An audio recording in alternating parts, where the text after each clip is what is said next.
अमित शाह और नरेंद्र मोदी चिराग पासवान पर नकेल कसने की तैयारी कर चुके हैं और पहला कदम भी बढ़ा चुके हैं। चिराग पासवान का आसमान में उड़ना अमित शाह को पसंद नहीं आया और अमित शाह भली भांति जानते हैं कि चिराग पासवान को वापस से कैसे रस्सी से बांधकर जमीन पर पटक देना है। हुलास पांडे चिराग पासवान के बेहद करीबी नेता हैं। हुलास पांडे के भाई का नाम है सुनील पांडे। सुनील पांडे और हुलास पांडे बिहार के बड़े बाहुबलियों में इनकी गिनती होती है। सुनील पांडे के बेटे हैं, वो बीजेपी के विधायक हैं। विशाल प्रशांत उनका नाम है। अब जो हुलास पांडे हैं उनके 3 अलग अलग ठिकानों पर पटना से लेकर बेंगलुरु तक ईडी की छापेमारी चलती है और इसके बाद नवभारत टाइम्स अपनी रिपोर्ट में कहता है कि अमित शाह को पता है कि चिराग पासवान को कैसे वापस से नकेल कसकर उनको शांत कर देना है और उसी कदम में ये पहला कदम है, उसी दिशा में पहला कदम है। चिराग पासवान को सीधे अमित शाह अब फिर से कंट्रोल करके रखना चाहते हैं और चिराग पासवान के करीबियों के सहारे मैसेज भेजा जा चुका है। हम आपको सब कुछ बताएंगे कि आखिरकार यह सब कुछ क्यों हो रहा है। हुलास पांडे कोई आम आदमी नहीं थे। जब बागेश्वर बाबा पटना में आए थे, जब उनकी कथा हुई थी, आपको याद होगा, जब पूरा का पूरा विवाद हुआ था, उस वक्त पर बागेश्वर धाम के महाराज धीरेन्द्र शास्त्री एक चार्टर्ड प्लेन से पटना से वापस गए थे। उस चार्टर्ड प्लेन को लाने वाले हुलास पांडे थे, चिराग पासवान के पार्टी के नेता। वो उनकी पार्टी में संसदीय बोर्ड के अध्यक्ष रहे हैं, बड़े पद पर, और चिराग के एकदम करीबी, जो बिल्कुल उनके बगल में खड़ा होता है। अब कैसे केंद्र जो है वो चिराग पासवान के पर को कतर रहा है और क्यों कतर रहा है, अगले 2 मिनट में आपको सब कुछ समझ में आ जाएगा। लेकिन आगे बातचीत करने से पहले हमारा नमस्कार स्वीकार करिए। हमारा नाम मोहित कुमार सिंह है और एक बात कही जाती है कि भारतीय जनता पार्टी को पता है कब किसको कितना आगे बढ़ाना है और कब जब उसका मन बढ़ जाए तो उस मन को कैसे कंट्रोल में करना है। हुलास पांडे के पटना से लेकर बेंगलुरु तक के ठिकानों पर ईडी की टीम पहुंचती है, छापेमारी होती है, जमीन के कई सारे कागजात मिलते हैं। कहा जाता है कि बहुत ज्यादा जमीन का कागज मिलता है, कैश वगैरह मिलता है। इन तमाम चीजों पर अब आगे जांच चलेगी और ईडी की जब छापेमारी होती है तो ईडी जो है वो केंद्र सरकार के इशारे पर काम करती है, गृह मंत्रालय के इशारे पर काम करती है। बताया जा रहा है कि ईडी तभी आएगी जब गृह मंत्रालय और केंद्र की सरकार चाहती है। अब ईडी हुलास पांडे के ठिकानों पर पहुंचती है। हुलास पांडे इतने महत्वपूर्ण क्यों हैं, आप समझिए। जब कोई पार्टी चलती है तो पार्टी केवल किसी एक नेता के चेहरे से नहीं चलती है, बल्कि पार्टी चलाने के लिए फंड चाहिए। पार्टी में उस कद के बाहुबली नेताओं की भी जरूरत होती है जिसके कारण पार्टी को एकजुट रखा जा सके।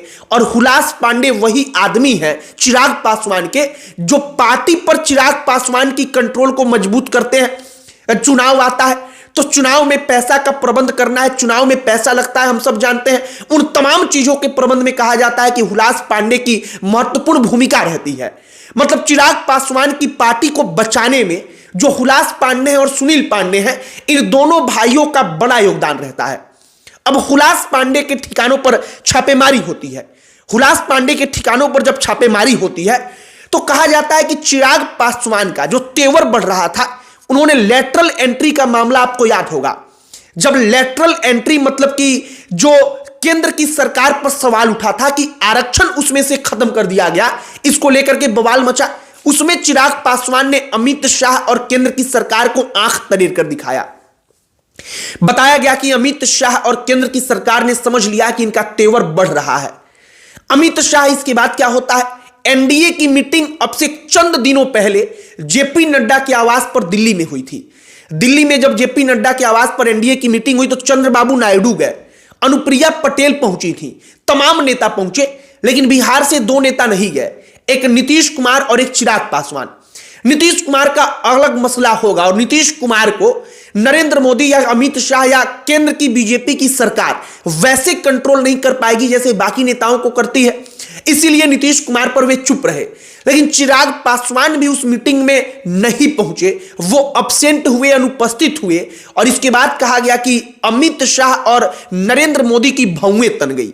भौवें तन गई का मतलब कि चिराग पासवान उनकी आंखों में खटकने लगे। चिराग पासवान का एक और तेवर उनको रास नहीं आया, जो वो बार बार अपनी पार्टी को इस बात के लिए तैयार कर रहे हैं कि कम से कम 50 सीट हमको चाहिए। कहा जा रहा है कि लोक जनशक्ति पार्टी रामविलास इस पूरी तैयारी में है। उनके तमाम सांसद, तमाम नेता लगातार दबाव क्रिएट कर रहे हैं, प्रेशर क्रिएट कर रहे हैं विधानसभा चुनाव को लेकर। और चिराग पासवान का यह कहना कि हम विधायक बनना चाहते हैं, राज्य की राजनीति करना चाहते हैं, यह भारतीय जनता पार्टी को सीधा संदेश देता है कि चिराग पासवान दबाव बनाने का प्रयास कर रहे हैं। अब हुआ क्या आप समझिए, जब चिराग पासवान ज्यादा उड़ने लगते हैं, उनको लगता है कि हमारे कारण से भारतीय जनता पार्टी बिहार में है, तो भारतीय जनता पार्टी अब उनको कंट्रोल कर रही है। बीजेपी को बखूबी पता है कि किस नेता को कब कितनी ढील देनी है। जब ढील ज्यादा हो जाए तो कैसे उस नेता को वापस से नकेल कस करके उनको शांत कर देना है, और चिराग पासवान के साथ इस वक्त पर यही हो रहा है।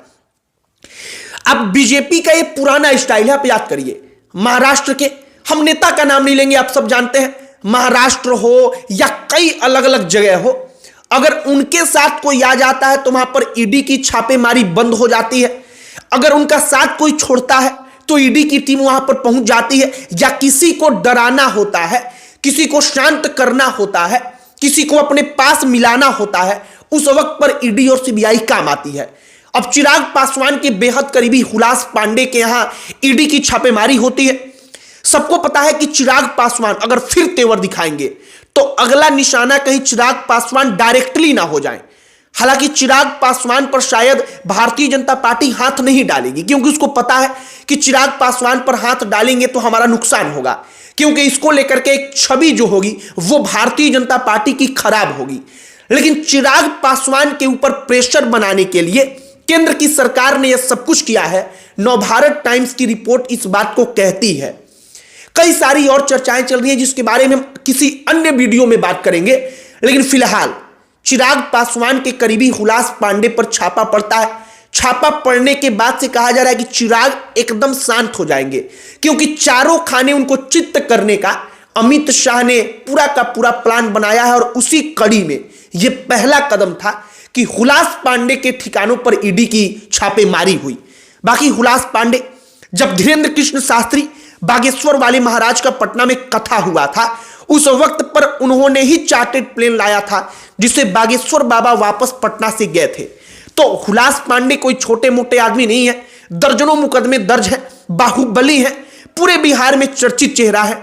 बाकी चिराग पासवान की पार्टी को चलाने वाले लोगों में, जो अंदरूनी तौर पर पार्टी को रेगुलेट करते हैं, उनमें ये सबसे बड़े चेहरों में से आप कहिए कि एक प्रकार से स्तंभ टाइप के हैं। बाकी आपकी इस पर क्या राय है?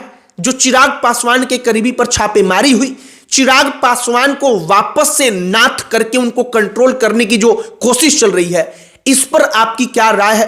कमेंट बॉक्स में लिखकर बताइएगा। चर्चा तो बीच में इस बात की भी चलने लगी कि चिराग पासवान के ऊपर पार्टी के विलय का दबाव बनाया जा रहा है भारतीय जनता पार्टी की तरफ से, या इस प्रकार की बातचीत अंदर खाने बीजेपी में चल रही है। आपकी प्रतिक्रिया का हमें इंतजार रहेगा। वीडियो यहीं पर समाप्त करते हैं। अंत में हमारा परिचय, हमारा नाम मोहित कुमार सिंह है। बहुत बहुत धन्यवाद।